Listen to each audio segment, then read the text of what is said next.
The NFL will always be a what have you done for me league, and that couldn't be more true in the year 2020. Some teams are doing great like the Pittsburgh Steelers and are legitimate Super Bowl contenders, while some teams are very much on to 2021. It is already draft season for a lot of NFL teams, and it is time to kick it into another gear for a Super Bowl opportunity for others. Of course, there can only be one winner every year, and what sometimes sets apart teams is getting an extra push late in the year or another key addition late in the season. Rookies and high draft picks are good investments, but are never a for sure thing, and even the can't miss prospects have missed. Due to this, some teams need to make a middle of the season trade to potentially propel them to what they hope is a Super Bowl run. In today's video, we're going to discuss several players that should be traded away from their team to a primetime contender in hopes of them being the missing piece to an otherwise great team. The players we'll discuss all have something in common, and you'll see that fairly early in today's video. But before we get started, make sure to like the video and subscribe to the channel, as all support is very much appreciated. Now let's begin. And we start today's video with Myles Jack of the Jaguars. Myles is a great linebacker who signed a 4-year $57 million extension in August of 2019, with only 33 of that being guaranteed. The Jaguars aren't going to go anywhere this year and have one playoff appearance in the past 10 years, and Jack is one of the few bright spots on this roster. What a lot of people may not know is how young Myles is. He's in his 5th year in the NFL, as he was drafted in 2016, and is just 25 years old, and a young 25 at that, having his birthday in September. He is only a year older than number 1 overall pick Joe Burrow, and due to this relative youth, the Jags could receive a potential haul in exchange for him. We saw a team in 2019 in full rebuild mode then give up one of their best players on the roster, and that was when the Dolphins sent Minkah Fitzpatrick to the Pittsburgh Steelers. Looking at the defensive side of the ball specifically, as they had Mason Rudolph and Duck Hodges playing quarterback, this trade proved huge dividends for the Steelers, as they led the entire NFL in turnovers and they kept them in nearly every game. While Myles Jack has never expressed his displeasure publicly, he can't be happy having one playoff appearance in 5 years and knowing they aren't going back this year either. Both Jalen Ramsey and Yannick Ngakoue wanted out of Jacksonville for a reason, and I don't think that was a coincidence. Maybe Myles will be the exception out of those three, but there's a reason why those two wanted out.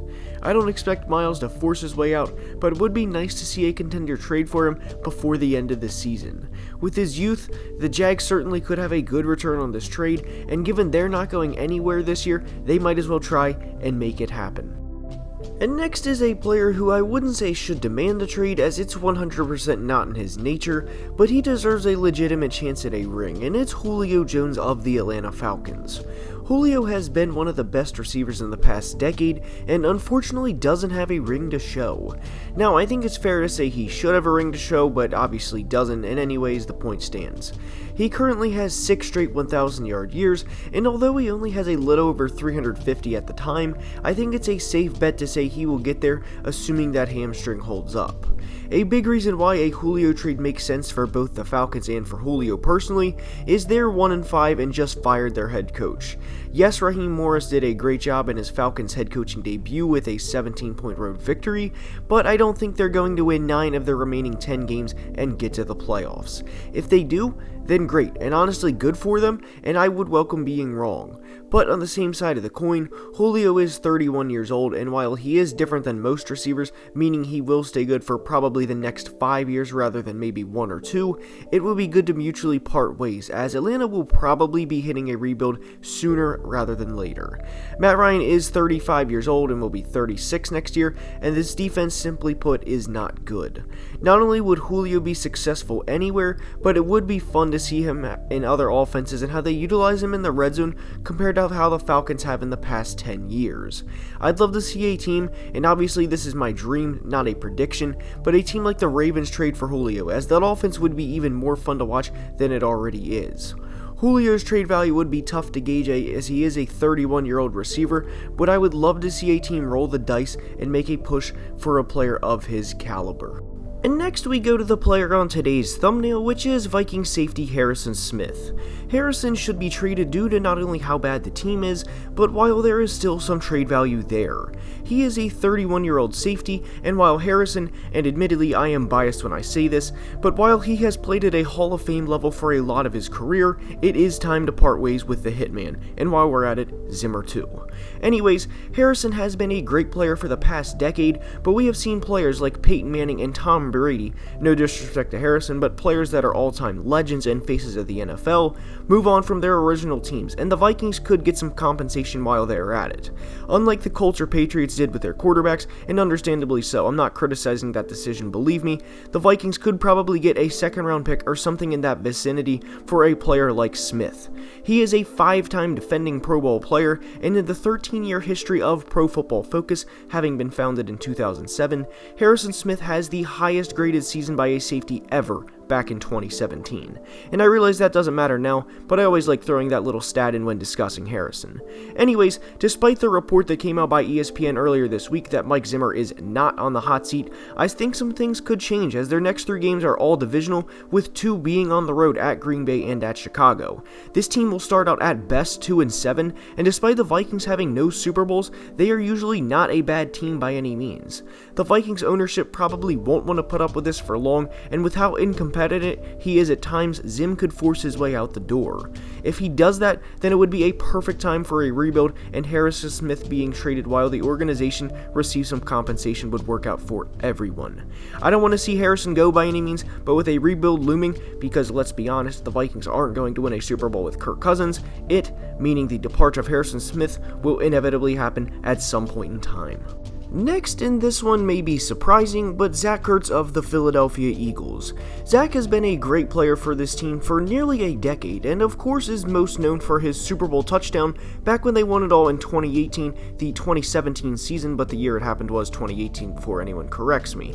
Anyways, Eagles fans have been getting frustrated with how Ertz has been performing, and the future at the position in Dallas Goedert, this would be a time to move on from him. Ertz will be 30 by the end of the year, and believe it or not, has just one 1,000-yard season to his name. He has been a solid move tight end, but all things come to an end, and who knows what's in store for Philly the next few years. They drafted a quarterback in the 2nd round this year, and if Jalen Hurts comes in and plays, then it may be a signal to start a new generation or wave of Eagles players.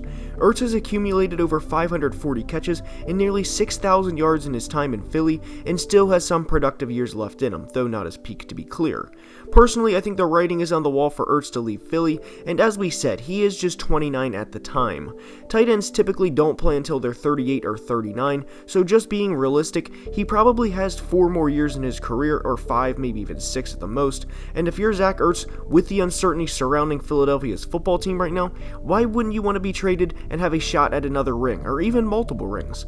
And unless something seriously changes in the next year, I don't think Philly will get another title for the rest of Zach Ertz's career.